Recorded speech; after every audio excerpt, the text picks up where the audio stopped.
Right now, at this exact moment, your body is producing uh, enough natural energy to keep you wide awake, sharp, and intensely focused from 5 a.m. straight through until 10 p.m. Yeah, the machinery is completely there. Right, it's there. You just can't feel it because you are actively throwing wet logs onto your own biological campfire.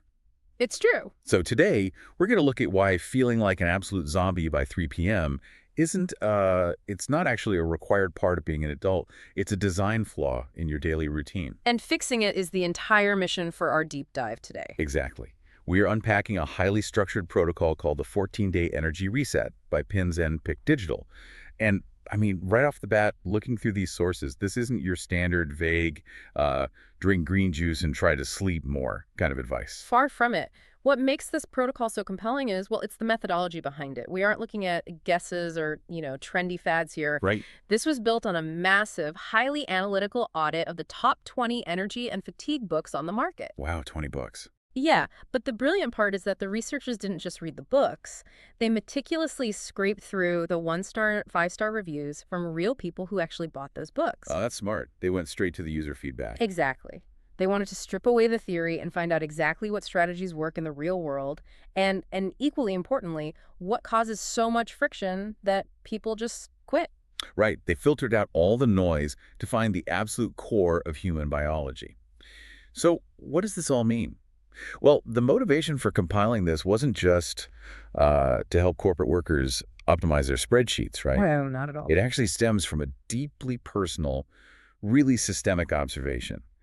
The creator of this protocol was at a pharmacy and witnessed a messenger trying to buy medicine for a sick individual. Yeah, this part of the source was really moving. It was. But the messenger didn't have enough money for the full prescription. They literally had to stand at the counter and pick and choose which life-saving drugs to buy and which to just leave behind. It's a stark, heartbreaking reality that plays out every single day.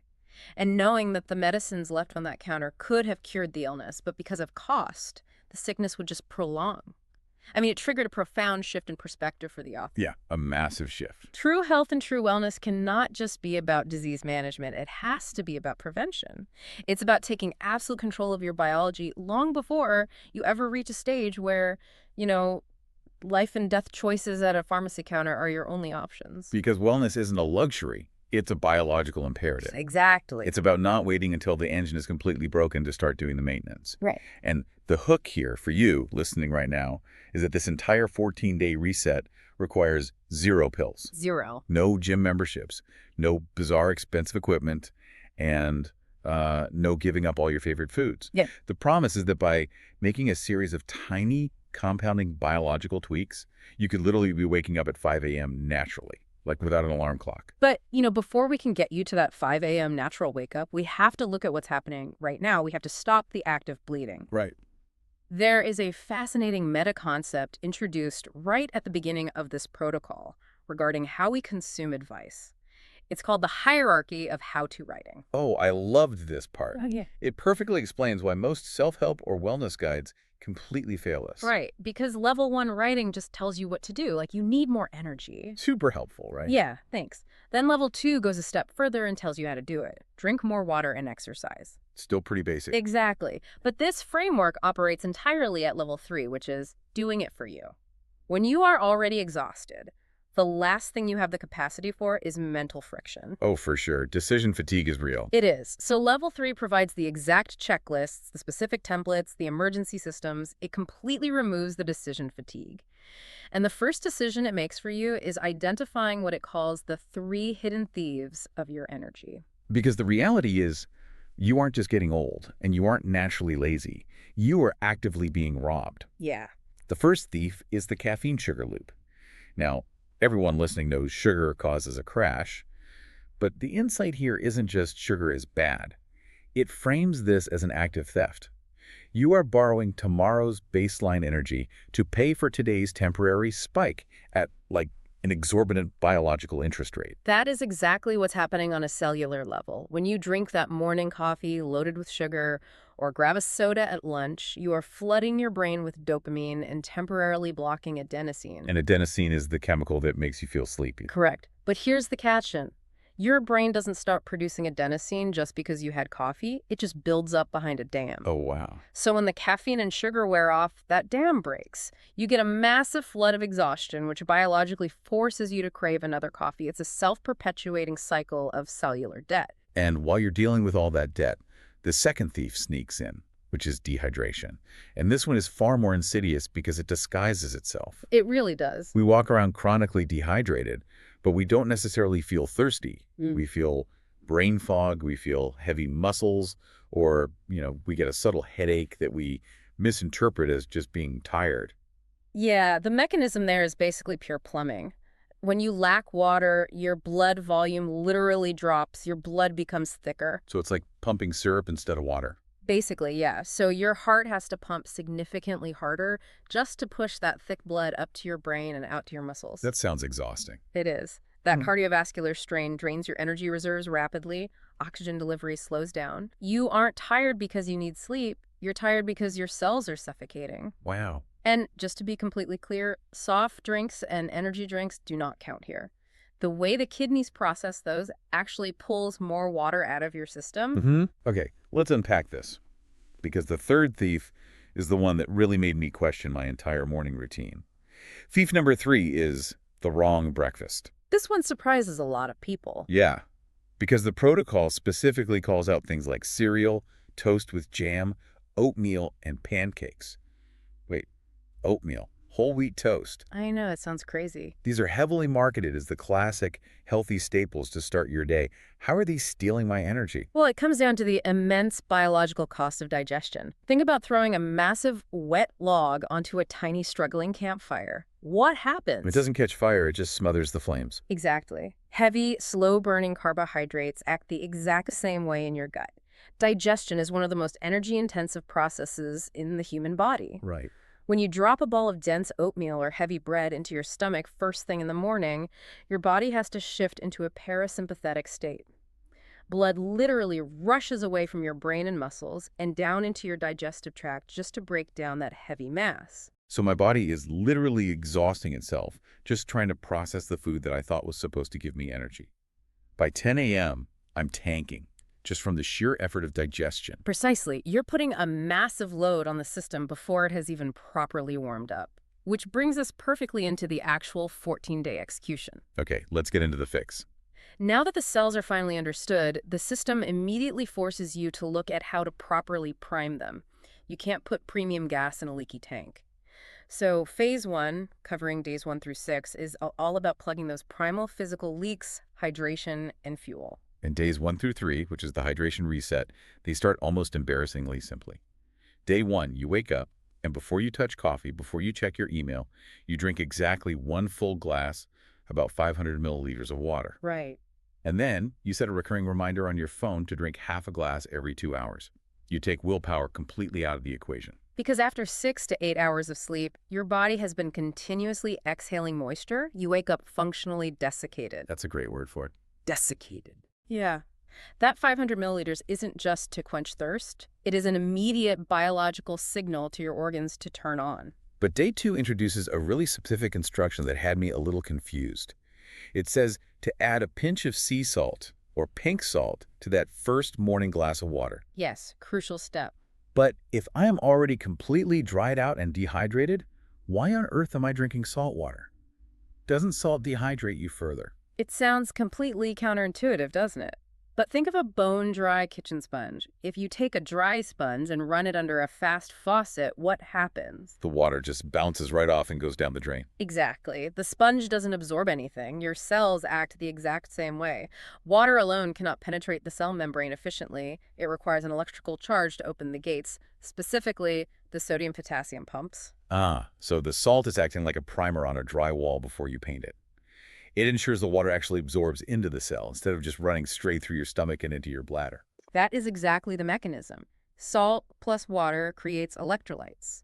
Without that sodium, you could drink a gallon of water and still be cellularly dehydrated. Wow. And the real-world data on this is staggering. People who implement just these first 3 days, just the structured hydration and the morning salt, they report a 40% reduction in afternoon fatigue. A 40% drop in fatigue just from salty water and timed sips. That is wild. It really highlights how depleted we normally are. Yeah.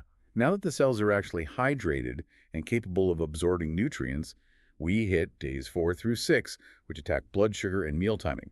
This is where we remove that wet log. Right. The protocol shifts breakfast to pure protein and healthy fats. Things like 2 boiled eggs and half an avocado, or plain yogurt with walnuts. No more toast. No more toast. The biological reason here is that protein and fat do not trigger a massive insulin spike. They provide a steady, slow release of energy for 4 to 5 hours, keeping your blood glucose perfectly stable. Makes sense. You skip the heavy digestive burden and you completely avoid the mid-morning crash. And it doesn't stop at breakfast either.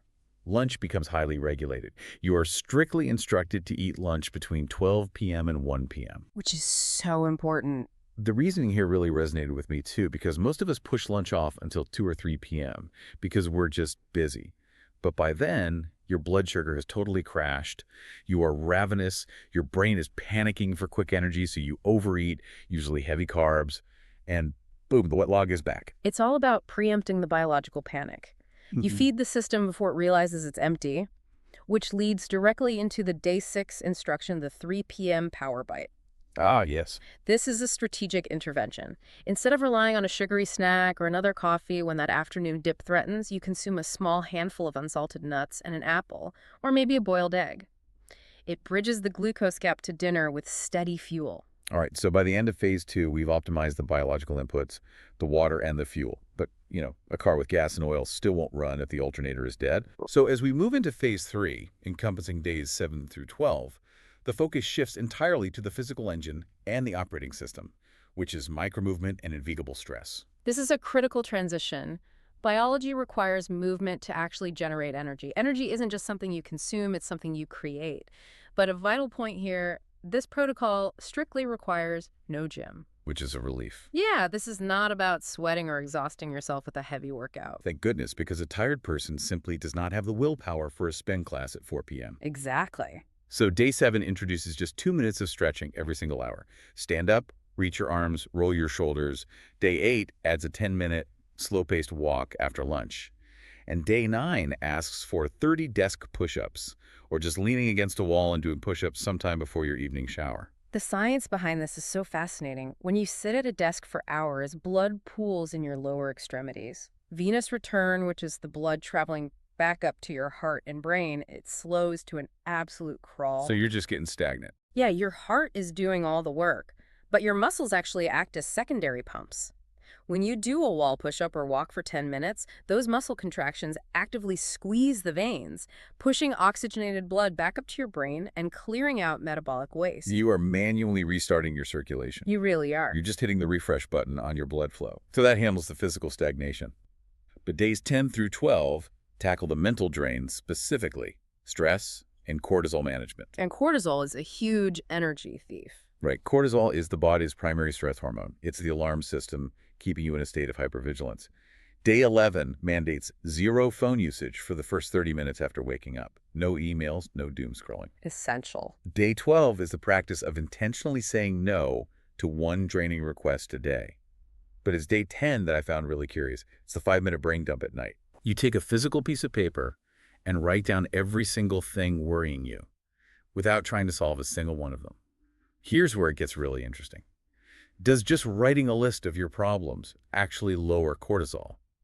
Because, the problems are still there. You haven't actually solved anything. What's fascinating here is the neurology behind why we worry, which is known as the Zeigarnik effect. The Zeigarnik effect. Yeah.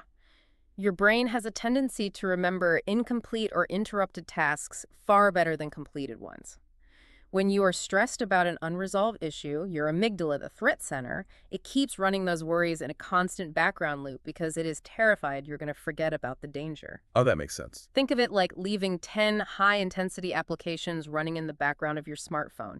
It drains the battery rapidly and overheats the system. So your brain is just desperately trying not to drop the ball, and it's exhausting itself in the process. Precisely.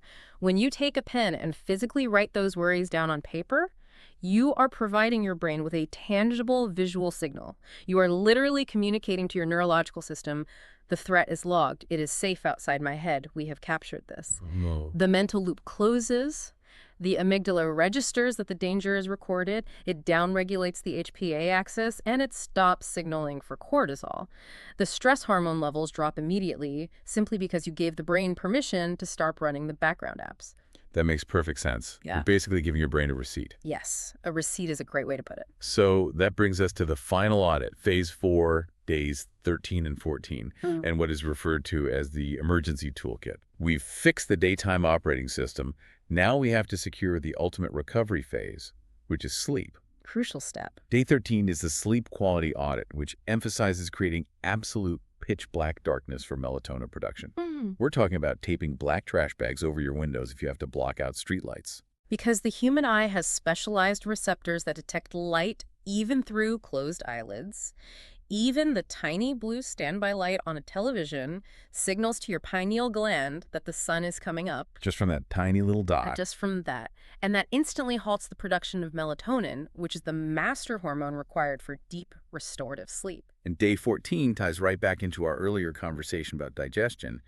The strict rule here is to move your last meal to at least 3 hours before your head hits the pillow. This is a non-negotiable biological reality. In order to enter the deepest stages of sleep, your core body temperature must drop by about 1 to 2 degrees. Okay. But digestion is a highly metabolic process that creates significant internal heat. If you eat a heavy meal at 9 p.m. and try to sleep at 10 p.m., your body is essentially running an internal furnace. Wow, so you're physically too hot to sleep deeply. Exactly. You might be unconscious, but your nervous system is wide awake, working a night shift to process that food. You wake up exhausted because you never actually rested. And the results we're seeing from people actually following this 14-day progression are genuinely amazing. These aren't just abstract theories. No, the real-world application is what makes it so solid. There's Lucas, a software developer in Berlin, who noticed by day 8 that his brain fog had lifted so much he could code for 4 hours straight without feeling the urge to nap. That's a huge shift. Or Margaret in Toronto. Yeah. She is 58 years old, and she honestly believes she was just tired because of her age. But by day 10, she was out gardening in the middle of the afternoon with energy she hadn't felt in a decade. It proves that the underlying biology of human energy is universal. If you align with these physiological principles, hydration, blood sugar stability, venous return, and melatonin production, your body will respond optimally. Yeah. But what I really appreciate about this protocol is its deep realism. Life happens. You will have nights where you sleep terribly, or days where an unavoidable crisis spikes your stress. Which is exactly why the framework includes the emergency toolkit, 10 things that work in 5 minutes. This is your cheat sheet for when the system inevitably breaks down and you feel that heavy fog creeping back in. It's a great safety net. And some of these are wild, but they work instantly. There's the 30-second cold splash, literally splashing your face with freezing cold water 10 times. There's doing 1 minute of rapid jumping jacks, or isolating yourself for 5 minutes of total unbroken silence. These are known as state breakers. They are designed to forcefully pull you out of a physiological or mental slump without requiring any willpower. Because you don't have any willpower left. Exactly. Willpower is a finite cognitive resource, and when you are exhausted, the tank is empty. You cannot think your way out of fatigue. You need a physical trigger to hijack the nervous system. Speaking of hijacking the nervous system, I have to ask about one specific, incredibly bizarre tip from this toolkit. Tip number 5. Eat 1 bite of something intensely sour. Yes, the sour hack. Like biting into a raw lemon wedge, or a spoonful of plain tart yogurt, or a pickle. How on earth does eating a pickle wake you up without caffeine? If we connect this to the bigger picture of evolutionary biology, it is actually a brilliant hack. An intensely sour taste is a shock to your survival mechanisms. Okay. When that extreme sour hits your tongue, it heavily stimulates the trigeminal nerve and the vagus nerve. For our ancestors, extreme sensory input usually meant one of 2 things, potential poison, or a highly valuable, dense nutrient. Oh, why? So your brain immediately spikes your sympathetic nervous system to evaluate the input. It forcefully overrides whatever sluggish parasympathetic state you were in just seconds prior. It is a biological alarm bell that bypasses your conscious tiredness completely. Wow, it's literally like using jumper cables on a dead car battery. That's a perfect analogy. So what we have uncovered here is not some massive, overwhelming lifestyle overhaul that you'll just abandon by next Tuesday. Is the compound interest of 14 tiny, methodical daily changes. Yeah, very achievable changes. We are stacking a single glass of salted water A protein-heavy breakfast, a 10-minute walk, and a piece of paper to catch our worries. And suddenly, the entire human machine runs differently. It is the ultimate expression of level 3 application. The system does the heavy lifting, orchestrating your biology so your conscious mind doesn't have to fight a losing battle against fatigue. And the final call to action here is brilliantly simple. You do not have to do all 14 days right now. The only must-do after listening to this deep dive is simply to set your alarm 30 minutes earlier for tomorrow morning and put 1 glass of water on your nightstand tonight. Just start there. Just drink that water before anything else. Yeah. That is how the cascade begins. And this raises an important, lingering question inspired by the foundation of this entire protocol. We've established that the human body is naturally engineered to sustain strong, steady energy all day long. We simply block it with modern friction. So, if feeling like a zombie by 3 p.m. isn't actually a required part of being an adult, but merely a symptom of habits obstructing our natural biology, what other normal everyday struggles are you currently accepting as permanent facts of life that could actually be solved in just 14 days of biological alignment? Something for you to chew on. I love that. Yeah. Are we accepting that our low power mode is just who we are, when a fully charged battery is just a few tiny mechanical habits away? Tomorrow morning, before the coffee, before the screens, drink the water. Let's see what happens.